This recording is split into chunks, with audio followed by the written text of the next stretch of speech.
I like this, Malik. Nice. Yeah, I'm hoping that we can kind of keep it somewhat like this. I know we got Pipe and Dre, and it's for a special occasion. And I'm gonna get into that special occasion with you guys. But I like this. Kaisha is not here. Again, I'm not gonna tell y'all where she's at. She doesn't want her whereabouts known, but she'll be back next Tuesday. But I am here with Malik. Malik is in the house. Say what up, Malik. Hey, I'm here. I'm here today. That's what's up. And Jay is here. What's up, Jay? What up? Jay came in and immediately looked at my kicks and said, I lost. And I knew I lost today. I was running around today. I couldn't get to the house, but I couldn't find my construction tin. And I have, so I'm from Brooklyn. So I don't know how y'all do it wherever you from, but we keep 2 pair of construction Tims every fall and winter season, right? So you have 1 pair that's like the season pair. So this is the functional pair. This is the pair that you wear when you're running around. Then you keep a crisp pair, right? And then what happens for me is that you rotate that. So then that next season, that crisp pair moves into the season and then you get another crisp pair. So I was looking for my last year's crisp pair. I only wore them 1 time last season. Gotcha. Right. I only wore them once. I looked all over the house for them this morning. I could not find them. It's a tragedy. I see. That means I'm gonna have to buy 2 pair. And plus I only go to the Timberland spot. Where you buy Timberlands from? Murray's Corner, Tim's? I don't even buy Tim's. You don't wear Tim's? I wore Tim's. I wore field boots. That's the last Tim's I bought. But I got some 40 belows, thanks to Tony, because I had to wear them in the fashion show. Oh, so you still got them? So yeah. The ones that you had in the fashion show? Yeah. Yeah, so you got a pair of Tim's. Yeah, but I don't. Good. But I don't But I buy want you to show them the kids. Oh, yeah. So you Yeah, won this week. yeah. Show them what you got on. You got a little pair of Air Max on. They're nice, right? They're nice. I like that pair. So first you got to match, because the future is female, right? So that's what we Right, do. shout out to April. And then we got the pig, that's the alligator, crocodile, Is it an alligator or a crocodile? That's both, because that's how we do. They're nice. They're nice. You won this week. Kai, Jason won this week. All right, so let's get to what we're doing. So we look different and we feel a little different because this week we're doing a live truck jewelry exhibition in the showroom. Now, for those of you who saw my reel, I kind of gave it some explanation, but we're gonna go deeper into it today. You're gonna meet the brother to my left. You're going to be reintroduced to our sister Shara McHale, who's the curator of this work. And we're gonna talk about all of it. We're gonna get up, we're gonna look at the artwork, we're gonna look at the jewelry. I'm gonna take you through the entire journey, don't worry. To my left, I have a gentleman that when I first met this brother on Saturday, Saturday, it's like how my daughter would say drip. When their drip is right, you know what I'm saying? It lets me know that this person is part of the culture. But then I saw your work and I realized that you are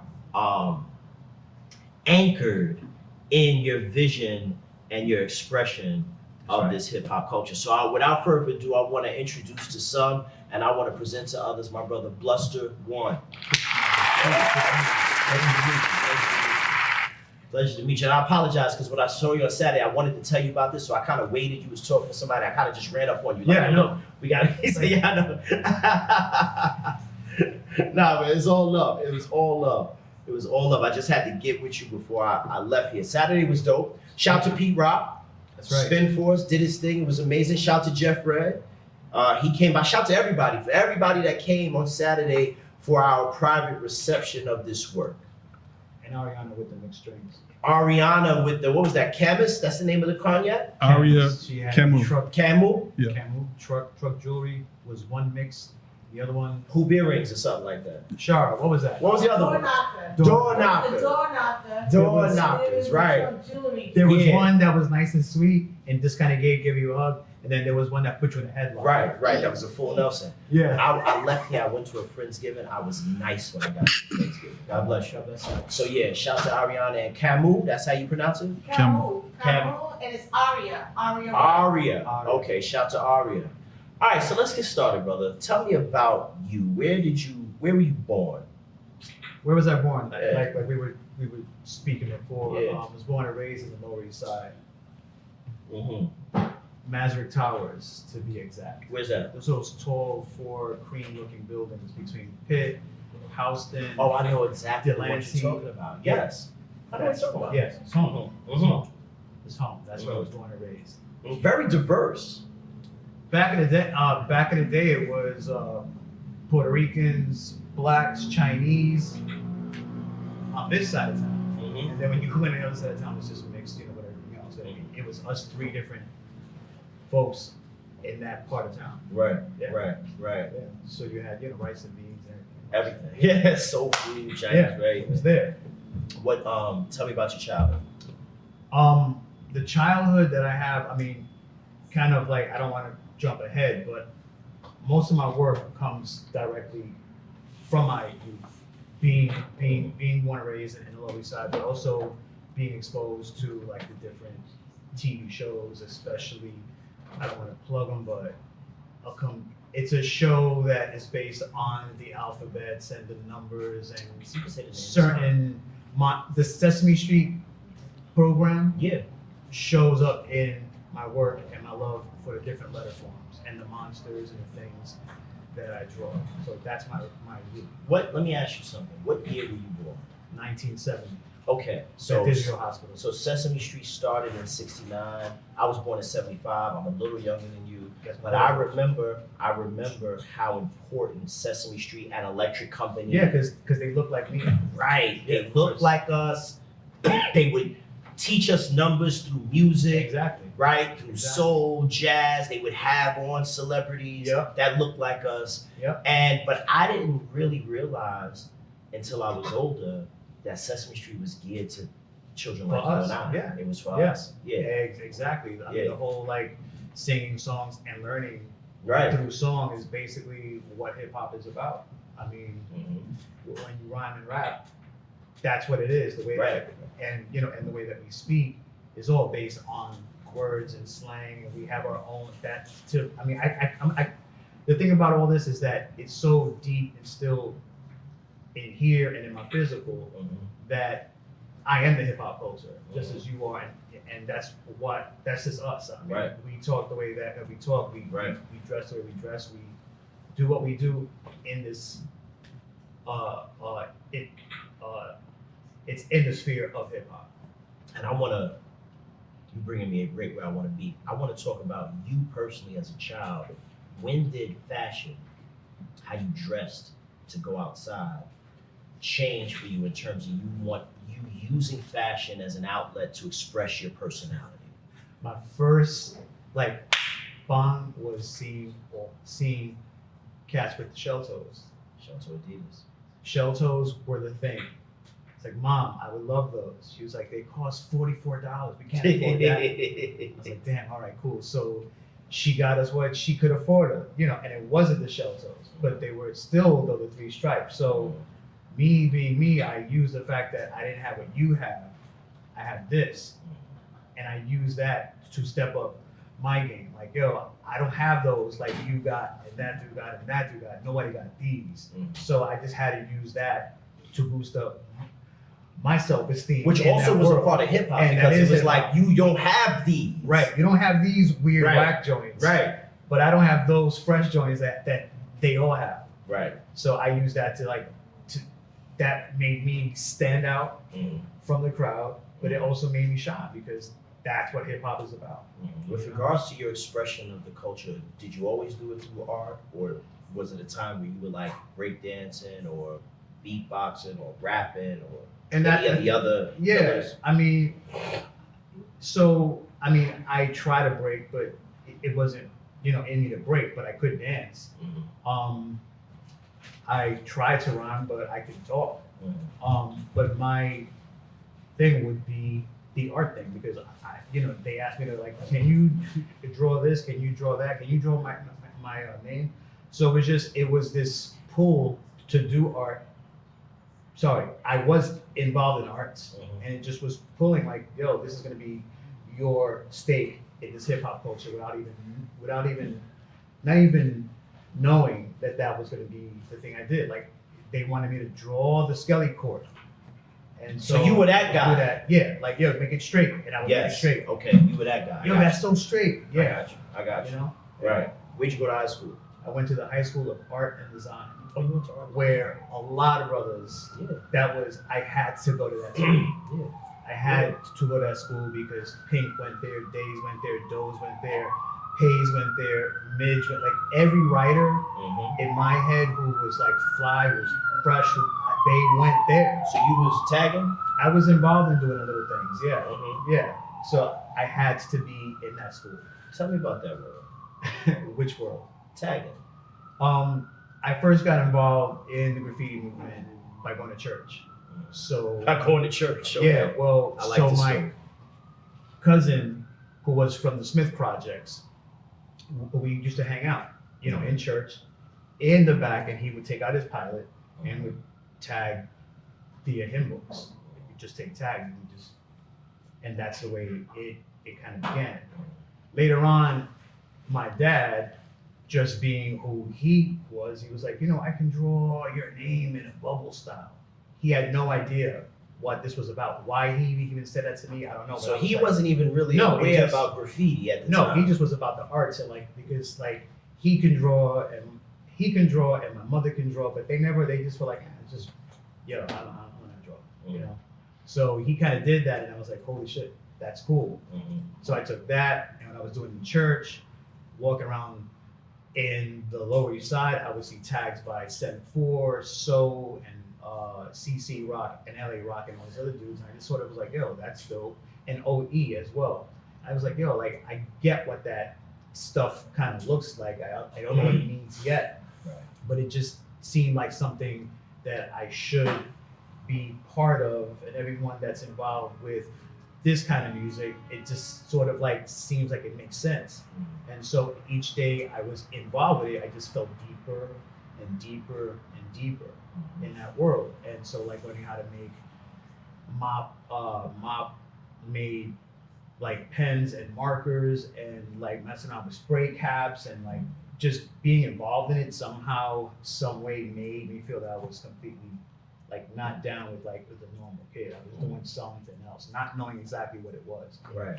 But it felt good, you know? So that is a part of the culture that is always so fascinating to me because graffiti writers, taggers, they were going into train yards in the middle of the night. They were exploring the city in a different way than the rest of us. Right. But so like my mom and dad they used to be hard body on me because they just knew like, well, where's James? Where's James? He saves to be in front of the building. He's not in front of the building. Right. So I kept it way above ground on streets, on trucks, and vans, on walls, never underground because, you know, I knew that would mean I would have to be out late. I don't have to deal with them when I come home. I don't have to deal with that bullshit. So I just kept all of my dirt during the day, on the weekend, and just did some damage. You don't think your parents ever saw your tag and be like, I know that shit? Because I got in trouble for that shit. No, when they would see how the right sleeve of every coat had like shit on it. Like paint, spray mist, Right. you know, inside the coat pocket. Because when you are a righty, then the marker and the spray paint stays here, so that you could just right. So it's like paint out, so you can take a tag and that spray gets in the coat, then you put it away. Now the paint that's stuck in that cap gets inside your coat. Right. So of course they knew James was up to something. What did you want to be when you grew up? There was two things. I wanted to be a stuntman. A stuntman? Because I used to jump off shit and fall on the floor and do dumb shit. Like rolls and shit. Rolls and like kicking shit and be like, yo, let's jump from here to there, doing that dumb shit. And then I also wanted, to do like makeup, like do like the Frankenstein shit and like all that special effects. But again, like my folks were like, what the hell are you gonna do that for? So those are the two things. But being a stuntman was like my number one thing. I wanted to drive 30 cars and jump through shit because I mean you probably know back in the day you had this do Evil Knievel. Yeah, so like would be on ABC wilding out, fucking jumping 20 cars. Yeah. I remember one time he broke his pelvis. I thought he had died and shit. He came back 3 months later. Right, he gets back up. Yeah. And that's a very crazy fucking time. Yeah, that was hip hop. Evil Knievel was absolutely hip hop. Yeah. Yeah, absolutely, Yeah. absolutely. Yeah. When did you realize you had a gift in your art, and where did that kind of take you as a youth or adolescent with regards to, okay, I'm ready to explore it? That's a good question because I don't think I've reached that point yet. That's like, a good answer. Like I just do what I do that creates a reaction from people that are like, yo, that's dope. Like I'm happy that you have that. Like I'm happy and I consider myself blessed that I can help you see something that you're like, holy shit, that's fresh. But I still still push for this thing that I don't know exactly what it is. But I could say that maybe like that there's that zone that I'm in while I'm making work, that the interaction between my hand, my brain, and the surface, they're interacting. So there's that zone that makes me feel like, yo, you're doing some shit, just keep on rocking. And I think that there's a point that when you're doing what you do, you know, is that. So I don't think that like that there's a point where I'm like, that's it, I'm gonna make art. Right. I'm an artist now. I Right. just so happen to be someone that is an artist. Right. You know, and this is what I do. You leave high school, you go to college? I went to school out in the Midwest. Oh, tell me about that. I was actually I definitely procrastinated on my college applications, and I was going to join the Marine Corps. Right. And my father, who was a Marine Corps Vietnam veteran, definitely was like, "You didn't sign anything, right?" I said, "No, Papa." Yeah, he was like, chill. "Great." He was like, "Don't do it because I did it. Right. Don't do that." So in that whole time that I was supposed to be doing the college application, I did get one out, and that one hit me back. And they're like, "Yo, we got you full ride. Come to Ohio and do your thing." What was the scholarship? CCAD, Columbus College of Art and Design. And when I got there, it was 1988. Where was it in Ohio? Columbus. Oh, it's in Columbus. Yeah, and I was the first, like, I don't know how it was. I just knew that they put all the other brothers that looked like me in the bottom floor. And we were like, all right, cool. And you're from where? You're from, okay, cool. And then, of course, like, being born and raised here, that's a gift and a curse. Because when you go someplace else outside of here, they're like, yo, you're from New York? Right. Tell me about it. Right. Like, Right. Do you know Big Daddy Kane? I used to get that shit. yeah, like, you know anyone from Brooklyn? Right. Did you know LL? Like, fuck, you think that we just live around rappers? I mean, we do, actually. Yeah. Yeah. Right. So I went there, I brought the fucking ruckus out there, and I went out bombing out there, and they didn't know what this was So you before. was bombing in Columbus? Yeah, and then I met this one cat who was also doing a thing, and we just linked up. And started And terrorizing just, the whole shit. we were doing pieces, you know, we just were out because no one knew exactly like, I don't understand this, you know? I asked that because I used to do some work in Cincinnati. I would go back Okay. and forth to Cincinnati. Yeah. Every summer, I would go and I would cover the Cincinnati Music Festival. Right on. It used to be the Cool Jazz. Yep, Music yep, Festival. yep. So when I go to Cincinnati, there's an organization called Artworks. Okay. Artworks is responsible for creating murals throughout the city of Cincinnati. Right. Those murals speak to the story of Cincinnati. So like the Blind Pig, Ezra Charles, like Bootsy Collins, like Right. everything iconic from Cincinnati, Yeah. Artworks does murals. And so I That's meet cool. the people, I meet the organizers, and you know, I have a conversation with them, and we're standing in front of a piece that they're working on. I'm like, this is a lot like the graffiti that I grew up with. Right. And one of the guys he was like, I never saw graffiti. I said, well, how could you do this work? Yeah. You're painting on the side of a building, Right. bro. Right. You don't know graffiti. Right. But that just reminded me that, like, it was very local. That was an art form that was really germane to the roots of hip hop in New York City. Yeah. And I think part of the reason why he felt that way is because always it's spray paint and graffiti. Right. Like now you use spray paint for street murals Right. and spray paint for street art, Right. spray paint for kids at school, spray paint now that can of paint has become like some sort of it's not even graphite anymore. Right. It's just another tool. It's transcended it. Yeah, it's a pencil. But at the time, spray paint. but at the time, you couldn't even. I remember you couldn't even have like spray paint, like at school in art class. They wouldn't allow it because of the connotation of the can. Yeah, Like if you was carrying spray paint, you was a villain. You was out here tagging stuff. Yeah. Yes, you're absolutely right. And in time, it just sort of like got sucked into the cool. Mm-hmm. Yeah. So you out in Weird, Columbus, you tagging with your folk. Mm-hmm. What do you come home right after college? Well, we founded while I was in high school of art and design.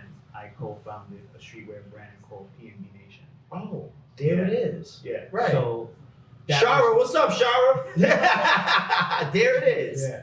So I used to come back PNB home. Nation. Yeah, and then we would link up and do the things that we did here. We had like parties and just spreading the word of the streetwear company that comes from the roots of graph to the masses. Yeah. And I believe we were doing some shit that was way ahead of it. PNB's marketing strategy with regards to the goddamn stickers all over the city with the pig laying upside down. Yeah. And the red ones, I can see it right now. I Yeah. close my eyes, I can see it. You guys had those everywhere, and We was did those. Like we used to smoke trees and go out and walk around. Like we didn't have kids. Right, you didn't have We like a didn't street have no team. assistant. It was Right. like, yo, bro, let's go link up. And we used to have like drinks, whatever, and just walk in the And street just walk and talk shit drink and smoke and and rhyme fucking- and whatever. Right. And just have a good time. Yeah, it would. And voila. Those stickers would exist in all of the places that we were in hip hop. Yeah. Like I would see them in the bathrooms of fucking clubs and shit. Yeah. Like that's what I like. That you guys got that granular. That PNB stickers would exist on school desks, in school, in club bathrooms, on the street. Yeah, that was us. We did that. And I mean there were other brands out there, but I'm gonna be that dude right now to toot the horn, but we were like doing what we did hard body. Mm-hmm. We were about that. Mm-hmm. So that was like 1987 was when we sparked it off. We picked up some T-shirts, not knowing what it was, and we did the T-shirt, the one that was taken from this sticker that said, "Hello, my name is," and we had the 3 names of the brothers that were killed. Mm-hmm. And even back then, like folks were like, "What the fuck you doing with that?" I'm like, "Yo, don't worry, we got this," and we gave those out, and so the reaction back then was like, yo, this shit is positive. And we was doing some other shit. They're saying things instead of just like a shirt with just like a little thing on it. Not like, no, we were saying this is who we are. We are standing for the brothers that were killed by cops. And that's who this is about. PNB Nation. Right. And then that name came from like post no bills. but then we used to say please no bacon. Please no bacon, Yeah, Puerto please no Ricans bacon. and blacks, plush Right. Benzes, personal never business, all this other stuff that it just became fun. Right. And it just sort of like became this transitional metamorphosis thing of hip hop. Because I don't know if you remember, but we used to throw like free parties, like no one paid. Right. Just come in and Right. wild out. Right. So let me ask you this, because I think I've mentioned this on this podcast before, maybe not. Do you remember the first Infinity commercial when the Infinity car first came out? And they used to come out with these. They used to have these abstract commercials that would be like. I remember one. It was like the camera was pointed into a pond, and like you can barely make out the fish that were going back and forth. Yes. And the narrator was saying something obtuse, right? Something philosophical. Right. And then boom, cut to the car. When Infinity came out with those commercials were revolutionary. Like you weren't seeing commercials like this. Right. And then I'm talking the same time, 87, 88, it stuck with me because they were different. Right. And I'm saying in the same way, the marketing scheme that PNB Nation had, and I probably said this when Shara was on with us, it was a very unique piece because there was months, maybe a year, maybe longer than a year, where I knew what PNB Nation was before I Right. realized it was a clothing line. Yeah. You know what I'm saying? It- Like it- it was that entrenched into the culture at Right. the time because of the marketing, where a kid wouldn't even know that you guys had shirts Yeah. and stuff. Yeah. It just was a movement. It felt like a movement. Yeah. It's weird, right? You know what I'm saying? Yeah. That was crazy. That was weird. Where did you guys get that from? Like, did you know that you were being revolutionary, or was it just like, fuck it, this is what we're gonna do? I mean, not that I think, I know that back then things were completely different than they were now, where you know how many people like your shit, or you can do the whatever, the Google Analytics and know like where you stand. in the Right. market. What demographic is Like, peeping right. you the most? Right. Like, the we whole didn't know aspects. Right. Like we stuck to the plan. Let's just do our thing. Whatever that thing was, we know that we were doing it. We were getting hits in different videos. We had some product placement in certain flicks. We knew Charles Stone. Like we were just doing, like we were like, yo, here. We were like, here. We're just doing it, and it just sort of organically grew. But we didn't know that we had folks out west that were down with it, or people in the Midwest. Right. Like we just did what we did because that's what we did. Right. You know, and then we just stuck to our guns. And every time that we had a little function, it'd get a little bit larger, and a little bit larger, and then the stars would come through and be like, "That's just dope," you know, whatever. And it was a different time. Like there was no beefing. It was just fun shit. Right. I mean, we were young. You know, what? 22, 23, Right. something around there. Right. Pretty young. Right. What would you say was the long time, bro? Like I think about that, like that's 30 years ago. Yeah. Literally, that's 30 years ago. Yeah, and man. I used to think that people our age would feel old. Like I would think that, okay, when you're 48 years old, you're like in your late 40s, you start to feel this seriousness of age. No, that's And bullshit. that's bullshit. But So- I think part of it is our culture as well, because we Yeah. come from a very vibrant, Yeah. a culture is vitality. It has vitality to Yep, it. yep. So if you're doing this, you can do this forever. So my dad said, you never know how old you really are until you look at yourself in the mirror. Right. Outside of that, you are the same you that you were. I'm the same. And and you're like, damn, wait a second. Right. But we just get better. Right. You know, like Right. we just know, like, should I duff this dude out now? Or should I Right. just Right. make them just- Yeah. So how long is the PNB ride? We rode from 1987, and then of course the more we stayed in that game, we knew the competition, which was larger. People were coming in with big money. Yeah, They were streetwear coming was in on back that. like with furs and this and that. So we just kind of like we rode that wave as much as we could. And then in 2003, things just sort of like faded off. You know, I mean, That's a good run, though. like we weren't fashion Like 16 cats. years. We weren't in the like we were just dudes from the block that just had that. We didn't have any like major money. We had like family members that would be like, yo, here's a grand. Yo, here's $3 grand. Right, keep Like, it going. yeah, like just keep on doing it. But when you had like, I'm not gonna name no other brands because they already got that. Like, Right. but that there were brands that were like, we're doing this now. We're doing this, and it's like, you know, things change. Right. So so after that, you know, things just kind of went on, and I just kept. Are you doing art during that time? Like, are you still like? I was always doing art. I painted like some PNB posters when we were live in Tokyo. The Japanese brand had us out there and we would do shows, and they would have us like paint like little joints like this, and you know, like I was that art guy. So of course, I mean, I was always doing something artistic, painting walls, or doing some custom joints. I'm always intrigued by the homes of artists, like people who do art. Like I have a friend, you go in his house, he has oil paints, he has easels, he has what do you call that? Wheat cloth. He has all that Wheat stuff. paste and all that Wheat stuff. paste. He fucking drew Biggie Smalls on his bedroom wall. Like he's like, artists are very there's like this energy that flows through artists that when I say artists, I mean people who manipulate art through their hands. Right. So painters and Right. people that do that work. Yeah. There's a certain energy Yeah. that exists because you guys are always in that space where everything in the moment can become art. Of course. Yeah. You know what I'm saying? Yeah. Is that's how you work? Yeah. I never had my own space until like later on. And my spaces have always like come and gone. I've had little spaces, big spaces. I just had to move out of the space I had. I mean, I have a lot of work, and a lot of work I gave to friends that they can safe house. My kids came along, and so the rooms that I used to work in now became their rooms. So I'm getting like sized out. But I always had a place that I could make artwork. Like I didn't give a fuck where. it Like a was. dojo.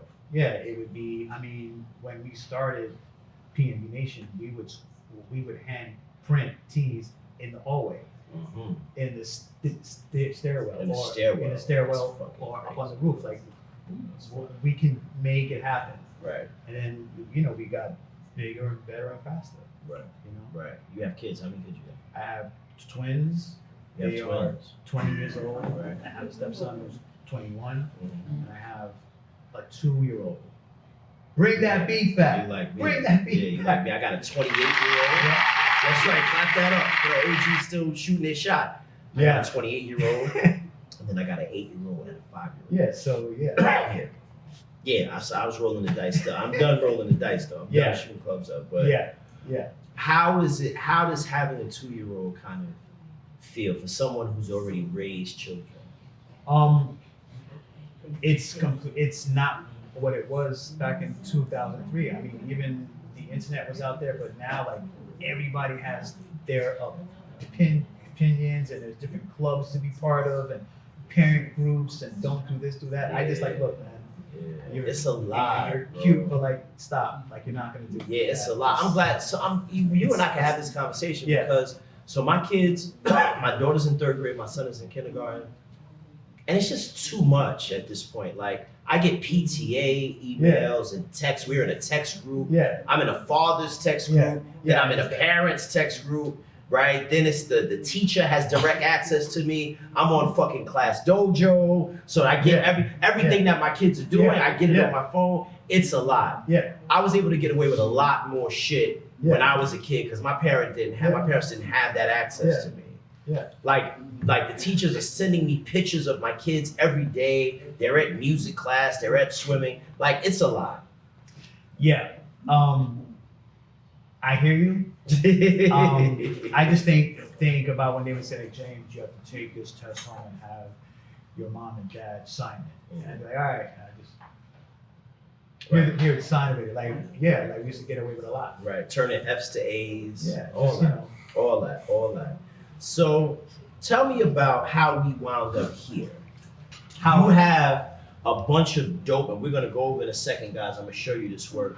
But you got about a dozen, maybe a little more than that, maybe 15, I have 24 24 pieces Yeah. over here. Tell me how we got here. Why this? So how this, and I'm keeping it 1,000 here. So back in the day, they used to throw park jams in pit pool. Pit pool now wasn't what pit pool was back then. Like for a long time, it wasn't filled. It was just one big giant pool filled with glass. People go there, reach over the fence and hang out there, like peas and tag, whatever. So there was a crew from the Lower East Side that they used to set up, and they set up their like decks and do what they did. This was like I think 1980, I want to say 84, 1986, something like that. The first time that I heard make 'em clap to this, I heard that shit in the pool. And when I think about that time, I get the craziest goosebumps because the artwork that I do definitely has a soundtrack. Definitely has a soundtrack. Music, more so than anything, has played a vital part in how I move and what I draw and paint, and the things that I do. I'm also an avid dancehall listener. I used to listen to dancehall before anyone that I knew even knew what it was. So there used to be this one show, late night, it was broadcasted out of Newark. It It was called the Gil Bailey Gil Show. Bailey. Yeah. Shout out to Gil Bailey. Yeah. Rest in peace, Gil Bailey. And I listened. Gil Bailey died during the pandemic. I didn't know that. Yeah. So that was my foundation. You're like a brother to me. I used to run, yo, this is a Gil Bailey Yeah. all the time. Yeah. Yeah. Yeah. So that was the first time that I heard like fucking call, you call the police for I didn't know any of that. Mhm. That, Love and Dear, Mm-hmm. Tenor Soul, John and Holt, so yeah, of Police course, Helicopter, of course, yeah, of course. I yeah, mean, you talking so to like, him. so my whole thing was just based on heavy dancehall from 1984 on Mhm. up, and then Mhm. things, of course, like when things changed, Mhm. I just was like, it's not like Sister Nancy, Mhm. Brigadier Jerry, Mhm. Yellow Man, the Stone Mhm. Love Movement, Mhm. Black Scorpio, like, cause like, Right. like I used to have tapes of clashes, Right. and that used to get Right. me amped. So Right. that's the foundation of all of this. I love Gold, it. I love it. gold, from the hoops, the rings, the fronts, Mm-hmm. and all of that extra like thing Mm-hmm. that no one else like knew about. I knew about before peers even like when people were like, "Yo, have you heard that First Blood? You One Blood?" I'm like, "Yeah, I heard that That's before. just all. I I heard already 2 years heard ago, like right. Ring the Alarm." Yeah, so like that's me, and all of that work comes from that place. I talk to people when we talk about dance hall and lovers rock and Oh reggae. yeah, come on, please. And I feel like that era of music was probably the best era. Like I feel like dance hall and lovers rock and dub music out of the UK is still Yeah. the same vein. Like Osborne on them. Yeah, Aswad, right. I feel like it's the most important music in Afro-Latino, Afro-Caribbean culture. Yeah. Because it's a music that is both spiritually based and Yeah. secular. Yeah, of course. So they would have spiritual connotations And slackness. and then murder you and the same Yeah. shit. Yeah. Right. And there was no music that could do it like dancehall and lovers rock did. No, you can't have a song.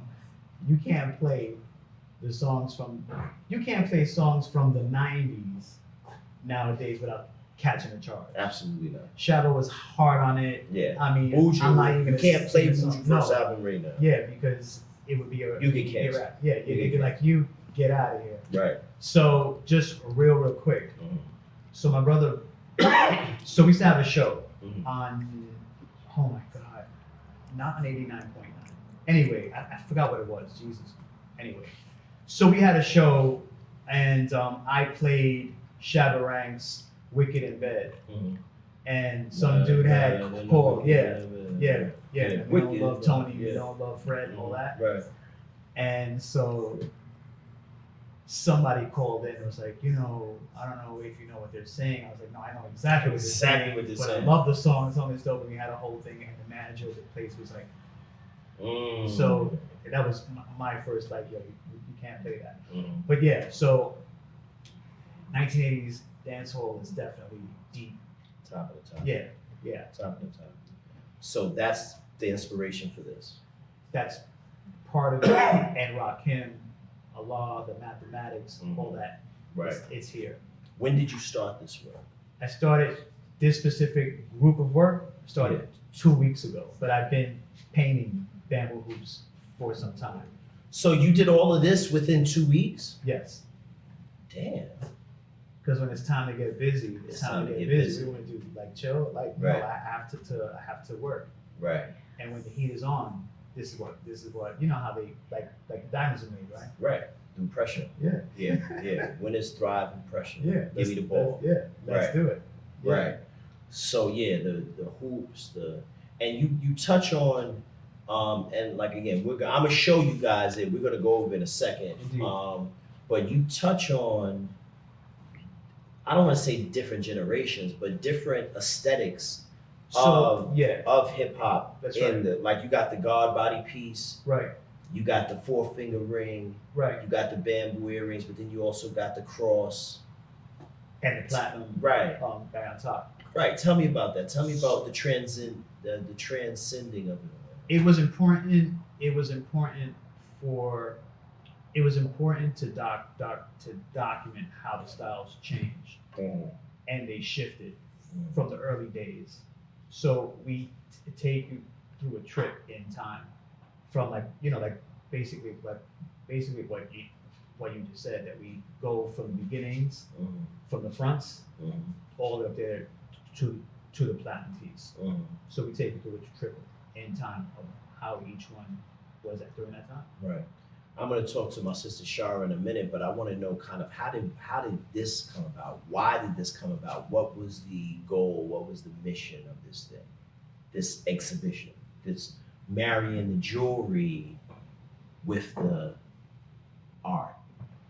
Shara and I go back a long time. Yes, we go back a long time. She's family. She's a sister. She's aunt. Right. So we had to talk back in 2021, was it, Shah? Yeah, 21. 21, where I had a space and I was painting hoops, and Shah was there to help me get through some things, and we just spoke about it. I don't know how it just came up, but we just started to talk about the hoops, and so one thing leads to the next, and it just kind of happened, or it happened organically that we should link. She gives you the hardware, I give you the visuals. And that's how it began. And we had our first show back then, which was an insane show as well. So right now we hit that home run, we're hitting this home run. What we got here together is nothing but, excuse the pun, but it's gold. Big truth. Big truth. Yeah. I think the thing that I love about it is that this archetype of culture really speaks, it's really understated. Right. The fact of the matter is, hoop earrings and bamboo earrings were as germane to hip hop as any pair of Jordans, any other aesthetic that one could give. Yeah. We do a lot of customization of sheepskins here. That's right. It's even deeper than that. Yeah. Bamboo earrings, hoop earrings, this is like hip hop 101. Yeah. Right? And so, but it's understated, right? Because even now, my sisters in hip hop that grew up when we grew up, they're in their late 40s, they're in their early 50s, they still keep a few good pair of hoop earrings. Yeah. It doesn't change. No. And hoop earrings could be worn in business attire. Hoop earrings could be worn in hoop earrings are so universally dynamic and essential to the culture. That's right. But it's understated because unless you know, you don't know. Right. So like a sister could wear hoop earrings and go into a space that is non-hip hop, and nobody will ever know that she's representing hip hop with her earrings. Right. Right. You know what I'm saying? It's different. If I wear my Jordans in a space that's not hip hop, they're gonna be like, oh, he got on Jordans. But then there will be someone in that space that goes, oh, word. So Right. I got you. Right. Yeah. But the hoop earrings could almost be clandestine. You think so? Yeah, because it's subtle, because you gotta know to know. Yeah. Jordan is Jordans, right? So if I wear Jordans, it's fucking Jordan. Right. But a pair of hoop earrings is like very subtle. It's a very subtle, very essential piece. I've seen those before. Right. It's like, I like those. I've seen Latifah had those on that show. Right. Right. That's the process. Yeah. So I think that to celebrate him in the way that you guys are celebrating him is dope. But I also think it's the art, because we're of an age where we want to help chronicle our story. Indeed. Yeah. Like we want to canonize the shit that we lived in a way that will last generations. Yeah. For your kids, my kids, Right. Shara's kids. Right. So when I cop one of these and I put it in my living room, and then my daughter's like, she's looking at the fucking bamboo earring on it. At some point, she's gonna be like, "Daddy, what's that?" And I get to tell her the story. Yeah. Right. Indeed. The Jesus piece, the God piece, right? I get to tell the story because it exists. So that's why the art is just as essential to this as anything else. Because what we're doing is we're trying to chronicle and canonize our life experience. That's what we're doing here with the podcast, right? Yeah. We're doing this so that we have it for prosperity. Right. Or posterity? Prosperity. Prosperity. Yeah. Right? But in the same way, that's what you're doing, because your art will last forever. Somebody buys this, it'll hang up for decades. Yeah. I also think Yes, you're 1000% right. I also think that it's important to show this work the way that this is like this, because this kind of reminds you of back in the day, the pop art movement, where when Andy Warhol would paint those Campbell suits, right? Like for the regular person, they're just like, oh, it's a soup can, but it meant something for him, and he said that it reminded him of being a kid when his mother used to make soup and it was warm, it's home. That's what that meant for him. Showing these hoops is that same thing, where this is important for the lives that we've led and for the lives that we are going to share this with. Like, yo, this is part of popular culture. So don't get it mixed up between like mainstream popular culture. This is also real too. And if you ask me, this in its own right supersedes mainstream culture. Like that, this is some real shit. Right. Like, okay, soup is soup, and that's great. But like if someone else had wanted that, you're gonna have to give that up. Like that showed. That's the shit that I was thinking. Yeah, when I was here on Saturday. it's like folks used to get robbed. Right. For I was their thinking shit. that. I was thinking that. Like this one earring, people would rob you for. Yeah. Like, yes. Like this. Snatch this it is like, out of your ear. Yeah. Type shit. And then if you were like a kid and you got these pieces, how did you get those pieces? You know exactly how you got those pieces. So with this comes that background, you know, of being a kid, and That's the shit that I'm talking about. Yeah. When I mean about canonizing the story. yeah. Because that is the unspoken of thing that exists in that makes that tolerable. It's like that's it right there. Yeah. It's deeper than just what you see. Yeah. It's a story. It's a journey. Yeah. Like when you look at the grapes, you know, you can't help but like think of like Stone Love, you know, Bass Bottoms. You can't help when you look at the cross piece, you can't help but hear dun, dun, dun, dun. Like you just know the soundtrack that goes to each piece. Right. You know? How has the reception been? Before we It's- go over there, I want to know that. How's the reception been to it it's- all? I know how I love it, but how's it been? The one that we had back in 2021 was dope. It was fresh, home run.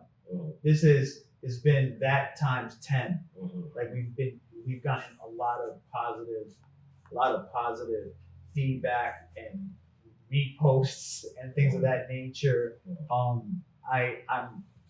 It's been good. It's been good. We can only go step 3, and I'm wondering what that looks like. But I'm gonna leave that up to my sister because she's the one with the vision. I love it. I love it. So we're gonna take a moment to take you to the work. We're gonna show you the artwork. We're gonna show you the hoop earrings and bamboo earrings kind of exposition that's over here. Yeah, Jay, you ready? How you gonna do this, Jay? Shara, you gonna come with us or not? Yes, I'm gonna come with you on this journey. Yes, come. Take you So you guys know that a few months ago, we interviewed Shara McHale of Hoop 88 Dreams. Yeah, I didn't want to know it was 88 Hoop or Hoop 88. You know, people have been doing that. Yeah, They've been saying 88 Hoop. 88 Hoop. And I'm like, Yeah. So let me tell you what I did. I signed no, because up. it's a real thing. I you know? signed up for the. I hit the QR code on Saturday, so I'll be getting texts from you guys, like discount texts. It's the last day for the discount. I love it. From a marketing standpoint, you guys are on point. But yeah, this is Shara. Hi guys. Right. So we're gonna go now through the whole thing, and I kind of let you lead Okay. because this is. We're gonna do the tango. Now we're gonna take it. I can't show that. On Friday, I'm about to win. I can't show my secret. Oh, But I want to say first, this has been a labor of love to immortalize like the 50 years and take you through the journey. I think Bluster and I had a really good time just saying like, what about this? What about that? Do you remember this? Do you remember that? So I'm gonna just take you through, and I hope you have that same feeling too. I do, absolutely. this is a really important piece. This is Biz's ring Right. right here.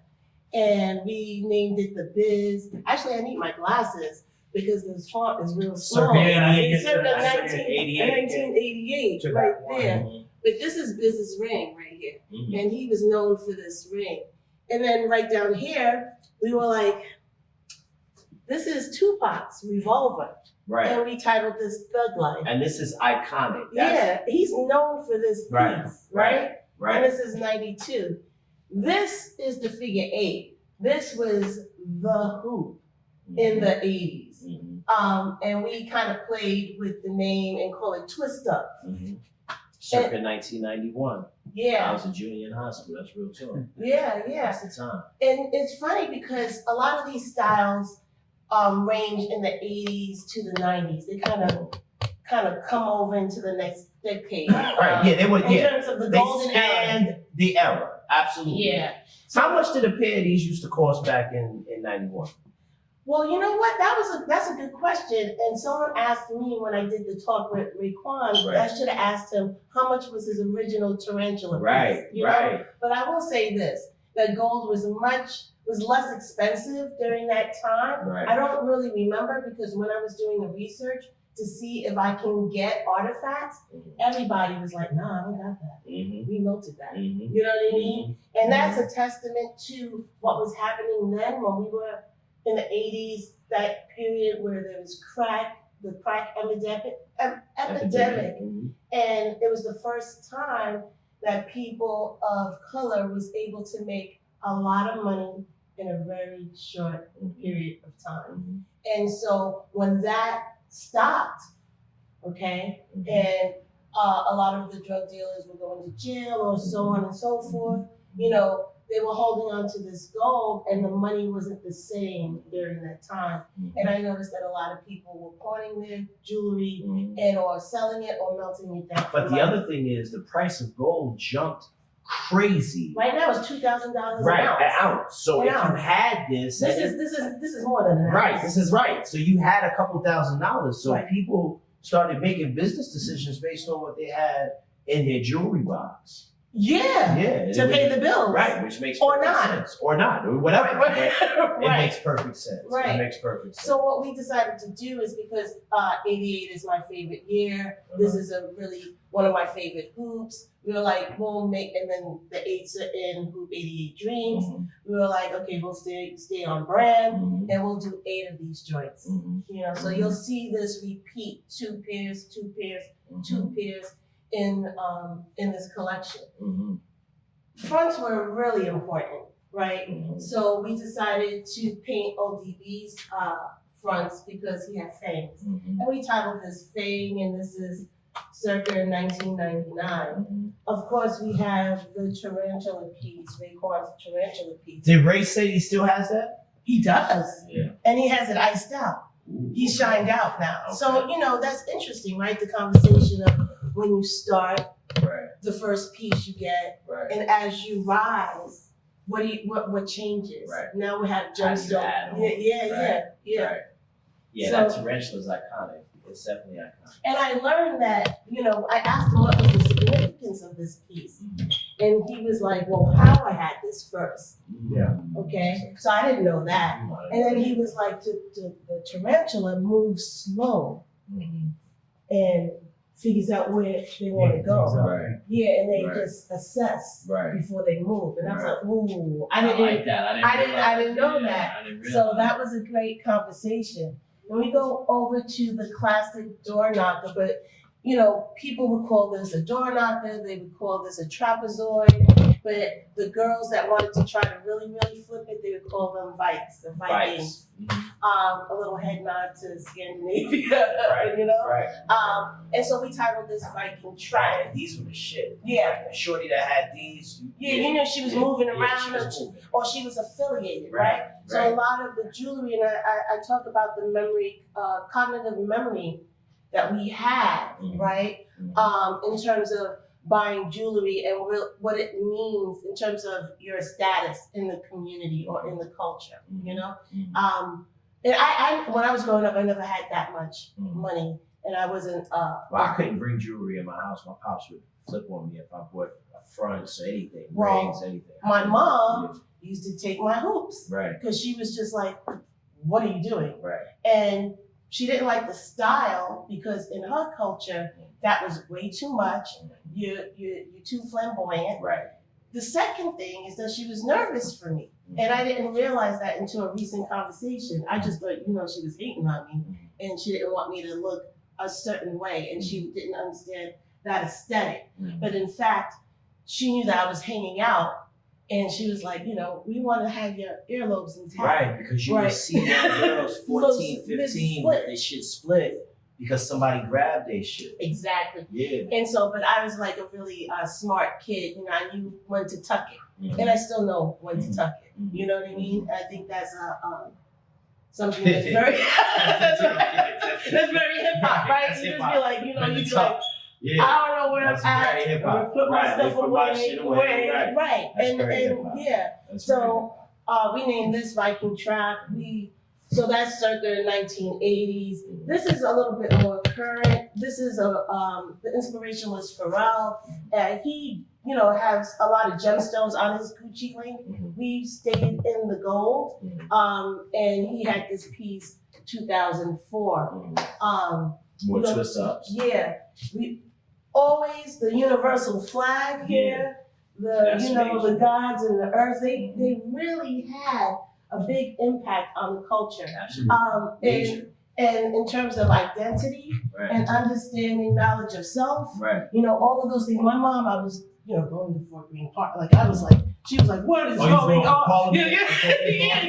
She was like, what is going on? And then I would come back and I would have like, lessons and she was like, she's crazy. Like I was like, what knowledge, wisdom, understanding. She was like, what is going on?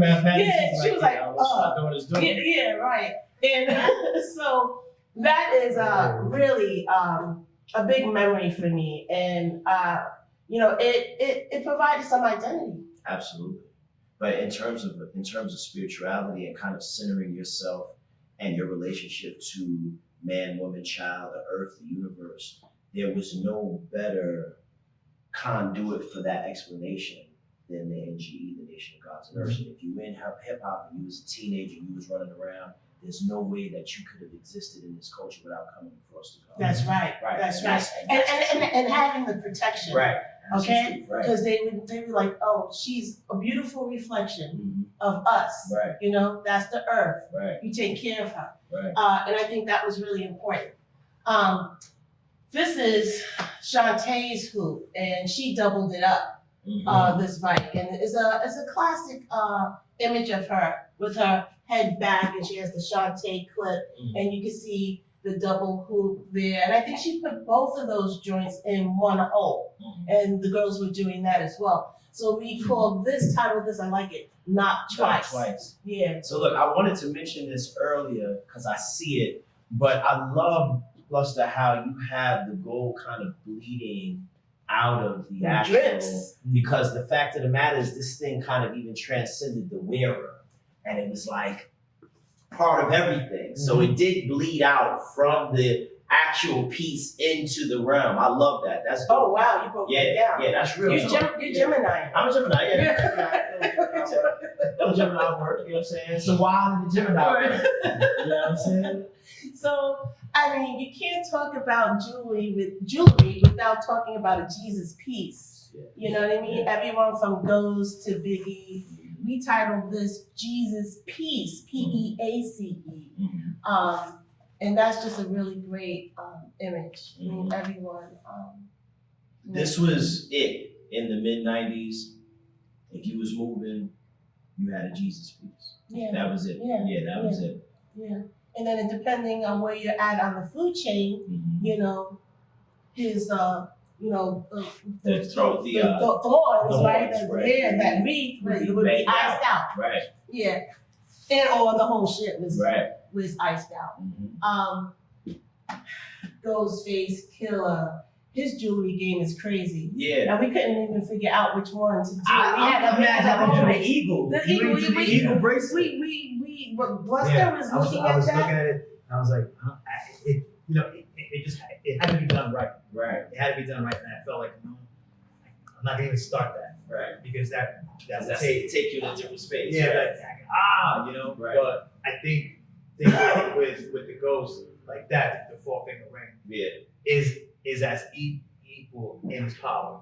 Yeah, I think Ghost is probably second to like Slick Rick with Yes. the amount of Yes. shit he has, you know what I'm saying, and how he flaunts it. Yeah, Yeah. I agree. You know what I'm saying? And I hope we have the opportunity to see the eagle piece that in person and be like, just stay right here. Right. Someone can take care of it. Right. Like, stay right I'll here. take it with my phone. Send it right to Bluster. Text it to me. There you go. So, well, talking about Slick Rick, this is his gold nugget cuff. Mm-hmm. So weird, it just hangs. Right. Yeah, and it's thick. It's like Right. it's like a cuff. You can't talk about pendants without talking about the Nefertiti pendant here and the queen right here. And Tupac was wearing this, and many others. You know, it's just not. But this is, you know. Nefertiti was also a very iconic part of hip hop. Just the look, like back in the 80s when sisters used to wear the crown, Yeah. like Nefertiti, like that's hip hop. Mm-hmm. Mm-hmm. That's hip hop. Giving you a lot of, like, you can see the native tongue influence. Right, exactly. You come over here, and this is Eric B. And we titled this Every Finger. He has an image where he has like a ring on every finger. Big Yeah, 1988. This is a head nod to our West Indian Jamaicans that really brought their jewelry game to the forefront. And it was interesting in the Raekwon conversation because he made a note of that. I asked him where his influence and the Wu's influence in jewelry, and they were like, yo, the Jamaicans. Yeah. The West Indians, you know? And when I was hanging out, you know, I knew who was West Indian based on their hoops, you know? And so the girls were wearing grapes and or the butterflies with the rhinestone in it, or the the clover with and I would go to Stone Love, or I'll go to the Ark, or I'll go, you know what I mean? And I'd be like, oh man, you know, it was just a different style. So you know, we definitely had to paint that. Shout out to Stone Love. Yeah. More twist ups. More twist up. This, which is Joey Badass, this is more current. Yeah, this is a 2017. And where we get the years from is when we saw him like photographed in it. Right. You know what I mean? Right. And it's about like when we lose people in our family and hip hop. That's his people. That's his cousins. And how we represent them, you know, and we do that a lot when we lose someone special. We try to, for some reason, we put them in jewelry. So that's what we do, and we wanted to represent that. That's 2017. And then there's always a conversation about the cross, right? People are doubling up on the cross, wearing 2 of them, they're icing them out. But we stayed in the space of Wu, and this is Riz's cross right See, here. the significance of the cross, though, too, is that most kids, their first piece of gold It's a cross is from a their cross parents. from their parents. Then when they get blessed. Right, you know what I'm saying? So this is also something that is it transcends space and time. Like, I mean, you got 1996. And culture. Right, and And culture, culture. right? You could be Catholic, you could be Baptist, you could be anything, but you're gonna get that cross, that first chain. I'm actually thinking about getting that for my daughter. She's 8. I want to get her a cross, a gold cross.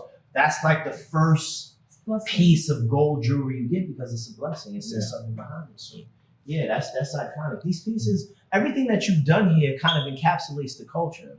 And I think it's dope that you did it, right? Because after having a conversation with you, I realized you kind of represent that thing that a lot of us have that is unsaid, and that we've been bathing in this fucking culture our whole life. Like, we've been dealing with this shit our whole life. Like, people look at the stars and look at the rappers and the actors and the people that are loudest in the thing, but people like you and I and Char, we've been in this thing our whole life. Yeah. This is what it is. This is what it is, right? This is how we live. This is how we live. And I think hip hop is different than any other genre of music is that the culture came before the genre. Right. Like R&B music is just a genre of black music. Right. Hip hop is a culture that manifests through music, but it's a fucking culture. It's a Yeah. language. It's morals. It's values. All over. It's all of that. You know what I'm saying? It's all of that. So you captured that in this work. How many think, like, when you do something like this, do they all sell out? How quickly do they sell out? Because I need one. I told you I'm gonna get my food stamps. So I think how much I got right now? I got something I can put a down payment on. You were trying to go on my knot? Count those dollars. But like, how is kind of like the buy-in? Like, does it move? Do people come and say, listen, I want all this? Like, how does art work in that way? I like to say the first time that we dropped the collection, it was individual buyers. Right. For the 50th anniversary of hip hop and all of the museums and collectors wanting a piece of the culture and to represent it, we're looking at collectors and museums. And For this work. yeah, Beautiful. yeah, but we want everyone to look at it and to appreciate it. Yeah. We're gonna have some kids come in and we're gonna take them through the history. Yeah. But it's time for us to cement our legacy in the way of museums. Right. I love that. Yeah, I love yeah. that. Yeah. and that it could be taught Yeah. in a way that can resonate, that Uh-huh. is really culture. Like, it is culture. And I It's think it not- should be like a tour, like even like an HBCU tour. Like I think that Oh, kids yeah, wow. need to see and meet you and kind of have that conversation. And these are things that will spark from their parents. Like, oh yeah, I really want, my mom's had, you know. But it'll give them that continuity of culture that is necessary because they're living proof of our work in the culture. Like that's what our children are. And to talk about culture and then to talk about art and the culture of art, Right. and if we're in it or not, Right. is another conversation. Right. And we should be in it because, Right. and we should be creating it. I agree. The art of hip hop. The art of I it. agree. The art of hip hop. I agree. This is dope. I want to take them real quick to what you got over here though, because I can't. And I'm looking. Oh, I like, shut off my lights. I forgot that. That's all right. We You can. turn on the lights. Yeah. Or you could go through it. Yeah. Let's We see. can. I Let just me pop wanted the to light. see. Yeah. Can we pop some of Some these lights lights on? and yeah. I'm sorry, Jason. I'm all in there. Because this right here, So this it's is. just sexy. Like. Thank you. This is Thank it you. right here. Thank you. I think for me, when you talk about the why, my mom definitely had an impact on me in terms of, what they say, like if you don't want your kids to do something, you try not to badger them about that, right. or make it really difficult. You could talk to them. Uh-huh. So her punishment was when I was trying to go to the Fever or to the rooftop, I lived in Coney Island. Uh-huh. I was the That's a last long stop. ass, yeah. Yeah, so by Right. the time I got there, I could hear the music. Right. I could not go inside, Right. and I still missed my curfew. Right. So she would be like, let me get those joints. And Uh-huh. it wasn't a spanking, it wasn't punishment, you can't go outside. She was like, I'm gonna take your identifiers. Right. So you can't go to the club because you Right. don't have your hoops. Right. And so you think about that for me, and I always gravitated to the big hoops, and I, couldn't find a online or offline resource that specialized in hoops. Mhm. And I said, oh, word, and that's the quintessential entrepreneur in me. You fill a void. Mhm. And it was something that I like and that I wanted. And then I had to figure out why. Like, why would they buy it for me? What's the story? And then I said, let me just be honest. Because for me, honesty works, And I wanted to center that woman that I really looked up to and that was moving and shaking and was informing my style. And what cemented it for me was I was air hustling and I was listening to, and I don't want to say it was, I don't know how old they were, but they were like, yeah, Jessica Parker, and she was rocking them bamboos. That's where that came from. And I was like, I was clutching my pearls. I was like, oh my God. That they said it came from Sarah Jessica Parker from Fuck Sex outta in the here. from Sex in the Right. City, right? So Get it's outta that here. conversation, the conversation of when she wore the nameplate. So what is that like? What is that like? That really did something to me spiritually. Right. Like really, like it, like I was like, so when we wear it, it has no value. Right. There's no value in style. Right. It's ghetto, right? When you take that same style and you put it on someone that is not of color, it becomes woo. You're oh my God. You're progressive and and it's dope and it's fashionable. Right. That really didn't sit well with me, and seeing people that were women specifically that were not of color, taking that space, owning that, right? So I said, oh, okay. Well, then I know what it is. I'm going to send to this woman, but any woman can come here and find a style of hoop that they would love. But who am I going to intentionally center and tell their story of how this style became? Let me do the right thing, because we have power, we have a voice, and it might be the road less traveled. It might not be as fast, but it'll be so powerful. Right. And that's kind of really where I'm at with this, with working with my brother and curating and translating that into art. Let's talk about that art game that we're not in. Right. And like, as you're learning the tango, I'm learning the museum game, and that just gives me, I'm like, woo, I'm like, and I'm gonna tell everybody, that needs to know what that means for us as a community, as a culture, that we could actually get into it. I think that Swiss and Alicia Keys understands it.